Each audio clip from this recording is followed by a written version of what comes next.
In this video, I'll show you how to export a Bolt New project to GitHub. Start by signing into your Bolt New account and open the project you want to export. Next, review your project to make sure all of your recent changes have been saved. After that, click the GitHub or Export button in the top right corner of the editor, depending on the version of Bolt New you're using. Now, if this is your first time connecting GitHub, click Connect GitHub and authorize Bolt New to access your GitHub account. Next, choose Create New Repository.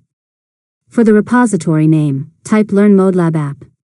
If you'd like, add a description such as my first AI-generated web application built with Bolt New, then choose whether the repository should be public or private. After that, click Create Repository and push or export to GitHub. Wait while Bolt New uploads your project files to GitHub. Finally, open your GitHub account, navigate to the new repository, and confirm that all of your project files have been uploaded successfully. And that's it. You've successfully learned how to export a Bolt New project to GitHub. If you found this tutorial helpful, make sure to subscribe to Learn Mode Lab for more tutorials.